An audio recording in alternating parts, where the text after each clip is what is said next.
the problem with this is very clear to me, that it does not take into account the level of the opposition. Like, you know, I don't care if someone makes a blunder, but when you play a 2650 versus a 2750, or let's just say top 10 player versus like top 50 player, there's a massive difference. Says the greatest tournament performances of all time by National Master Coach Jeremy Kane from Wisconsin. Here we go. Every chess player dreams of playing a brilliant move or a spectacular game. More serious players hope to put together a masterful tournament and claim first prize. Yet, it's only the best of the best who can lay claim to have played the best tournament ever. Was it Emmanuel Lasker's perfect 13-0 in New York in 1893, or Grandmaster Bobby Fischer's famous 11-0 in the US Championship in 1963? Was it the best performance of a modern world champion like Grandmaster Garry Kasparov or GM Magnus Carlsen? We will examine some of the greatest tournaments of all time using chess.com's cap scores to resolve the question of the greatest tournament ever played. Okay, so what are cap scores? Computer aggregated precision score, or CAPS for short, is a tool to evaluate the quality of moves in any chess game or series of games. The CAPS system ranks any performance between 0, blunders nearly every move, and 100, which is perfect chess. Our guide to CAPS scores has more details about how they are calculated. Okay. One benefit of CAPS is that it doesn't factor in players' ELO's ratings, so we can review events from all eras of chess history based solely on the quality of a player's moves. Now that's interesting, because I would think that actually there should be a massive discrepancy if you look at a game from 1890 versus the modern era. That's actually one thing that I'm a little bit skeptical of, is that I would think there should be a big discrepancy. But let's keep going. The nominees. To determine the greatest performance ever, we evaluated some of the most famous tournament victories ever achieved. In chronological order, these include Lasker's 13 out of 13 in New York 1893, Lasker's 16 out of 20 in New York 1924, Fischer's 11 out of 11 in the 1963-64 US Championship, Karpov's 11 out of 13 in Linares 1994, Garry Kasparov's 10.5 out of 14 in Linares 1999, Garry Kasparov 7.5 out of 10 in Linares 2001, Topalov's 10 out of 14 in the 2005 FIDE World Championship, Carlsen's 8 out of 10 in the Pearl Spring 2009, Caruana's 8.5 out of 10 at the 2014 Sinkfeld Cup, Carlsen's 8 out of 11 in Croatia 2019, Carlsen's 7.5 out of 9 in the 2019 Grenka Chess Classic, Niemann's 8 out of 9 in the 2023 Tournament of Peace, Gukesh's 9 out of 10 in the 45th Chess Olympiad, Arjun Erigaisi's 10 out of 11 in the 45th Chess Olympiad. Now, one thing that actually I'm skeptical of regarding this is that I think the reason that not using ratings is questionable is because I think that the expectation of what the level should be changes based on who's playing. Let's keep going. Honorable mentions. Okay, before we get to the winners, let's examine a few amazing performances that failed to top the list. Not surprisingly, Lasker's performances from more than 100 years ago were the least accurate results, with capped performances of 90.6 and 91.1. Clearly, it takes higher accuracy to dominate a top event today than it did back then. Fischer's perfect US Championship was also amazing for its time, but his 94.6 doesn't stand out among the modern contenders. Okay.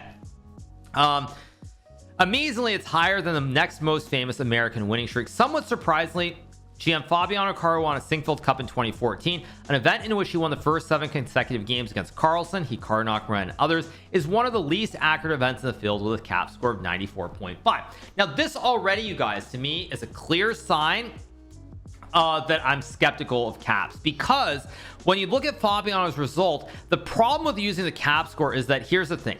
I remember there's a game that Fabiano played with the black piece against Maxime Vachier-Lagrave. I forget if it was like the 5th or 6th round of the event, but Maxime, it was a Queen's Gambit decline, and Maxime made a blunder somewhere pretty early with the white pieces.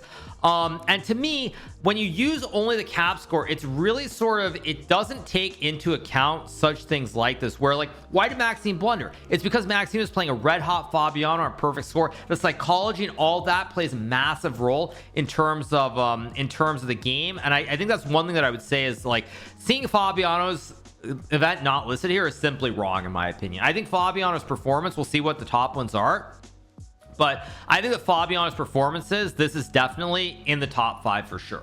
For sure in the top 5 based on the quality of the opponents he was playing against, regardless of like how quote unquote perfect the game was. I think the quality of the players that you play against is much more important than the actual accuracy, quote unquote.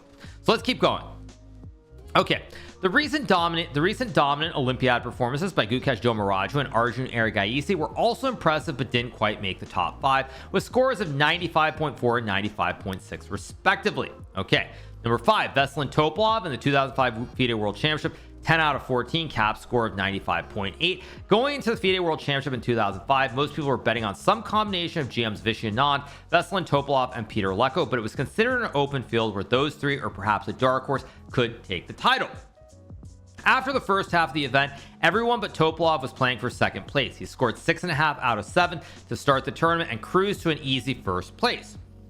Played shortly after Kasparov's retirement, Topalov's attacking chess helped him lay a strong claim as the best player in the game. Topalov may have known it was his event when his extremely provocative opening play led to a powerful win as black in the very first game. Okay, number 4, Anatoly Karpov in Linares, score 11 out of 13, caps of 95.9. Let me make sure this is correct. You guys can see you guys can see it. Okay, it says by 1994, GM Anatoly Karpov had lost 5 matches to Garry Kasparov and seemed on the tail end of his brilliant career. However, that was when he unleashed his most dominant chess against a field that included Kasparov, Anand, Topalov, GM Kramnik, and other elite players. Karpov went undefeated, winning 9 games. He finished the tournament 2.5 points ahead of Kasparov, his nearest rival. Now, I don't actually know what the top 3 are going to be, but actually, based on the picture, I do. It's got to be Hans, Magnus, and Garry in some order. But my take right here is that already, I feel like this article is being done as a little bit of clickbait, frankly, because to me, when I look at Fabiano's performance and Karpov's performance, those 2 performances are probably right up there amongst the absolute best performances. So I think using the cap score is a little bit questionable in my opinion, but let's see what the top 3 are. Okay, it says even after clinching first, Karpov won a stylish final round game against GM Alexander Belyovsky, resigned on move 20 as there's no way to save the A4 knight. Okay, let's keep going. Number 3, Garry Kasparov in Linares 2001. Kasparov had won more tournaments than any top player. According to Caps, his greatest accomplishment was in 2001 in Linares, an event that he won a record 9 times. In 2001, Kasparov won 5 games, lost none, and finished a full 3 points clear of the field. Surprisingly, everyone else finished tied for second with a score of 4.5 out of 10. The game above was the last decisive classical game in a long rivalry between Kasparov and Karpov. Believe it or not, it was their 166th classical game against each other. Kasparov described it as one of my most memorable. By energetic and consistent play, I was able to exploit Karpov's opening error. By no means always did this happen. And in addition, the win made me the sole leader after the first cycle. That lead only grew over the rest of the tournament. Okay. Linares no longer happens. That's the tournament that was held, I'm just going to guess, from like the 80s up until I would say the mid 2000s.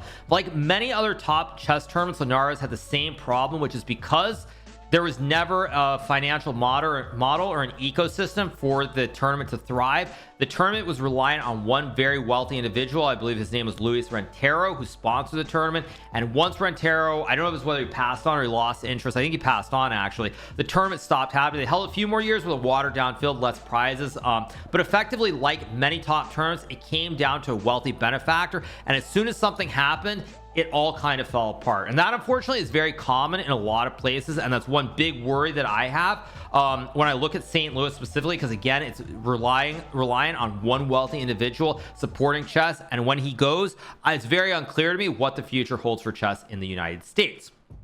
So let's keep going with the list. Number 2 is, of course, Hans Niemann. Just got to get him in this article. Number 2, Hans Niemann in the 2023 Tournament of Peace. Score 8 out of 9, caps 96.8. It's clear that top players are getting more accurate over time, so it shouldn't be surprising that an event from 2023 is near the top of the list. What might shock some readers is that it's not from a past world champion, but from someone aiming to be the future first American world champion, Grandmaster Hans Niemann.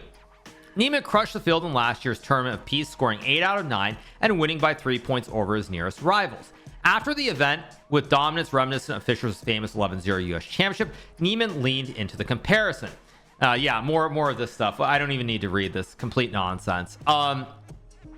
While few expected such a dominant result at the time, Niemann justified it the following year, raising his rating from 2659 to the current 2734. Now, the problem with this is very clear to me, that it does not take into account the level of the opposition. Like, you know, I don't care if someone makes a blunder, but when you play at 2650 versus a 2750, or let's just say top 10 player versus like top 50 player, there's a massive difference. And that's why this article, or using cap score, seems very arbitrary, and like I don't really read a whole lot into this, because if I'm being frank, I think if I look at the best performances ever, I'm gonna be honest, I think the top three, I don't know what number one is. Magnus, I don't know what tournament it is, but I look at the top three, I'm gonna say my top three are whatever Magnus event has, Fabiano, and then Karpov. That's my top three all time, probably, in terms of tournaments.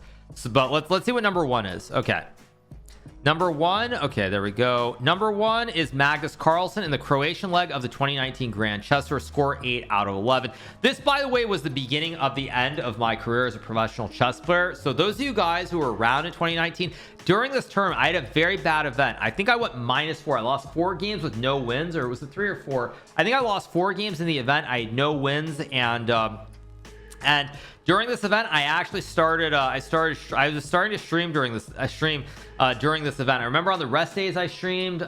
Maybe after a couple of the games, I also started streaming as well. This didn't start the streaming era, but this was around the time when I began to see a big decrease in my classical rating and I started to really fall in love with streaming.